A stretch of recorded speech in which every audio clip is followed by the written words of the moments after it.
नमस्कार बच्चों। आज हम सीखेंगे संत मीराबाई द्वारा लिखित गिरिधर नागर। इसका आज हम अध्ययन करेंगे। प्रस्तुत काव्य में रसिक शिरोमणि श्री कृष्ण की अनन्य उपासिका मीराबाई अपना प्रेम प्रकट कर रही है। सभी पदों में श्री कृष्ण के प्रति मीराबाई के प्रेम, उनकी भक्ति, उत्सुकता, प्रिय मिलन की आशा, प्रतीक्षा आदि के मार्मिक चित्रण हमें दिखाई देता है। पिछले भाग में हमने देखा है, उसका मैं संक्षेप में आशय बताती हूँ। देखिए, पिछले भाग में हमने देखा था कि हरि बिन कुन गति मेरी, तुम मेरे प्रतिपालक कहिए, मैं रावरी चेरी। आदि अंत निज नाव तेरो, हिमाय फेरी, बेर बेर पुकारे, कहू प्रभु आरती है तेरी। यूँ संसार विकार सागर बीच में घेरी, नाव फाटी प्रभु पाल बांधो, बुड़त है बेरी। बिरहणी पिवकी बाट जेओ, राखल्यो नेरी, दासी मीरा राम रटत है, मैं शरण हूँ तेरी। गिरी को धारण करने वाले यानी कि जिन्होंने अपनी उंगली पर हाथ पर पर्वत लिया है, गायों के पालन करने वाले जो कृष्ण है और जिनके मस्तक पे हमेशा मोर का मुकुट रहता है सुशोभित, वही मीरा के पति है, ऐसा मीरा कहती है। हे हरि, आपके बिना मेरा कौन है, अर्थात आपके सिवा मेरा कोई ठिकाना नहीं है। आप ही मेरा पालन करने वाले हैं और मैं आपकी दासी हूँ। मैं रात दिन हर समय हर वक्त आपका ही नाम जपती रहती हूँ। मैं बार बार आपको पुकारती हूँ क्योंकि मुझे आपके दर्शनों की लालसा है, तीव्र इच्छा हुई है। यह संसार विभिन्न प्रकार के दोषों, विकारों से, संकटों से भरा हुआ है, जिसके बीच में घिर गई हूँ। इस संसार रूपी सागर में मेरी नाव टूट गई है। हे प्रभु, आप शीघ्र ही आइए और मेरे नाव का पाल बांधिए, अन्यथा यह जीवन नौका इस संसार सागर में डूब जाएगी। हे प्रियतम, आपकी यह वीरहिनी निरंतर आपकी बाट जोहती रहती है, आपसे आपके आगमन की प्रतीक्षा करती रहती है। आइए और उसे तार लीजिए और आपका दर्शन दीजिए। यह हमने पिछले भाग में जो देखा था उसका संक्षिप्त में आशय देखा है। तो आइए आज हम देखते हैं आगे का भाग। तीसरा भाग का अध्ययन आज हम करेंगे। फागुन के दिन चार होरी खेल मनारे, फागुन के दिन चार होरी खेल मनारे, बिन करताल पखावज बाजे, अणहद की झणकार रे। बिन करताल पखावज बाजे, अणहद की झणकार रे। बिन सूर राग छतीसु गावे, रोम रोम रणकार रे। बिन सूर राग छतीसु गावे, रोम रोम रणकार रे। सील संतोक की केसर घोली, प्रेम प्रीत पिचकार रे। सील संतोक की केसर घोली, प्रेम प्रीत पिचकार रे। उड़त गुलाल लाल भयो अंबर, उड़त गुलाल लाल भयो अंबर, बरसात रंग अपार रे। घटके पट सब खोल दिए है, घटके पट सब खोल दिए है, लोक लाज सब डार रे, लोक लाज सब डार रे। मीरा के प्रभु गिरिधर नागर, चरण कमल बलिहार रे। मीरा के प्रभु गिरिधर नागर, चरण कमल बलिहार रे। इसमें आए हुए जो कठिन शब्द है वह देखिए। पखावज का मतलब है विशेष प्रकार का बाजा, वाद्य है। छतीसु का मतलब श्रेष्ठ, संतोष का मतलब संतोष, घट का मतलब हृदय, पट यानी द्वार, कुंवल यानी कमल, बलिहारना यानी निछावर होना, अर्पित होना। राग का मतलब है सूर, अंबर यानी आकाश। यह हमने कठिन शब्द देखे। तो आइए हम इसका आशय देखते हैं। फागुन के दिन चार होरी खेल मनारे, बिन करताल पखावज बाजे, अनहद की झणकार रे।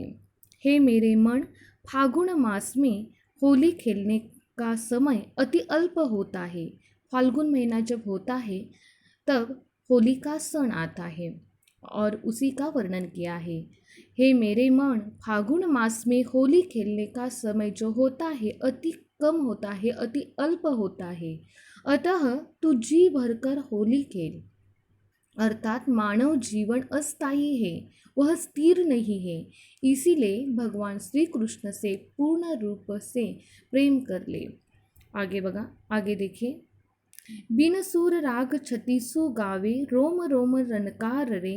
सील संतोष की केसर घोली, प्रेम प्रीत पिचकार रे। क्या कहते देखिए मीरा, अर्थात मानव जीवन अस्थायी है, इसीलिए भगवान कृष्ण से पूर्ण रूप से प्रेम कर ले।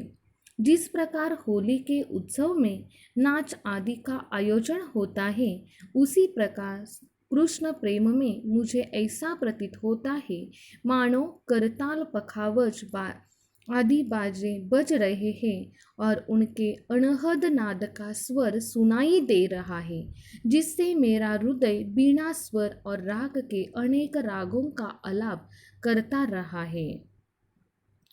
उड़ता गुलाल लाल बह्यो अंबर, बरसत रंग अपार रे।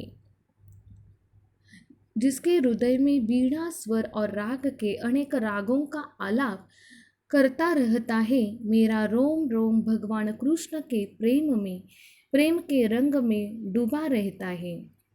मैंने अपने प्रिय से होली खेलने के लिए शील और संतोष रूपी केसर का रंग घोला है। मेरा प्रिय प्रेम ही होली खेलने की पिचकारी है। उड़ते हुए गुलाल से सारा आकाश लाल हो गया है। घटके पट सब खोल दिए हैं, लोक लाज सब डार रे। मीरा के प्रभु गिरिधर नागर, चरण कोवल बलिहार रे। मैंने अपने प्रिय से होली खेलने के लिए शील और संतोष रूपी केसरी रंग घोल दिया है। मेरा प्रिय प्रेम ही होली खेलने की पिचकारी है। उड़ते हुए गुलाल से सारा आकाश, सारा अंबर लाल हो गया है। अब मुझे लोक लज्जा का कोई डर नहीं रहा है। इसीलिए मैंने हृदय रूपी घर के दरवाजे खोल दिए हैं। अंत में मीरा कहती है कि मेरे स्वामी गोवर्धन पर्वत को धारण करने वाले कृष्ण भगवान हैं। मैंने उनके चरण कमलों में अपना सर्वस्व निछावर कर दिया है। फिर एक बार मैं अर्थ बताती हूँ, देखिए इस पद्यों का। हे मेरे मन, जो फागुन का महीना होता है और फागुन के महीने में होली का क्षण आता है और होली के इस क्षण में के समय जो होता है वह अति अल्प होता है, कम समय होता है। अतः तू जी भरकर होली खेल। अर्थात मानव जीवन यह अस्थायी है, स्थिर रूप से नहीं है। इसीलिए भगवान कृष्ण से पूर्ण रूप से प्रेम कर ले। जिस प्रकार होली के उत्सव में नाच आदि का आयोजन किया जाता है, उसी प्रकार कृष्ण प्रेम में मुझे ऐसा प्रतीत होता है मानो करताल पखावज आदि बाजे बज रहे हैं। अनहद नाद का स्वर सुनाई दे रहा है, जिससे मेरा हृदय स्वर और राग के अनेक रागों का आलाप करता रहता है।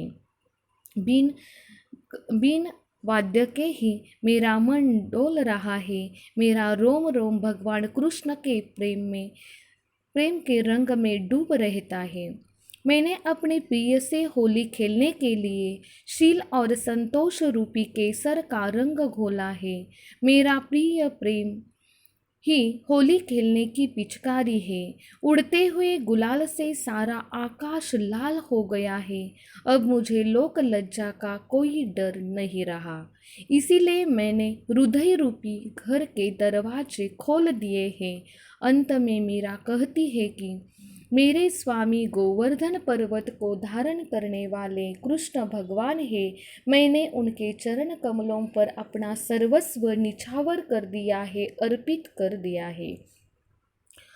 देखिए, कवित्री मीराबाई प्रस्तुत पद में यह स्पष्ट कर रही है कि फागुन माह के 4 दिन होली खेलकर आनंद मनाओ। करताल पखावज जैसे वाद्यों के बिना, केवल अनहद नाद की झनकार के साथ, बिना किसी राग रागिनी के अपने रोम रोम के श्रेष्ठ गीत गाओ। शील और संतोष की सीमाओं की पिचकारियों से स्नेह का रंग उड़ाओ। चारों ओर उड़ते गुलाल से पूरा आकाश लाल हो गया है, रंग ही रंग बरस रहा है। लोक लज्जा सब त्याग कर घूंघट के पट खोल गए हैं। हे प्रभु गिरिधर गोपाल, आपके चरण कमलों पर आपकी यह दासी मीरा बलिहार है। हमने इन पदों का अर्थ देखा है, इसका आशयों का सविस्तर हमने अध्ययन किया है। तो इस पर आधारित मैंने एक आपको स्वाध्याय दिया है। वह स्वाध्याय आपको छुड़ाना है और आपके जो एडमिन है उनके नंबर पर आपको सेंड करना है।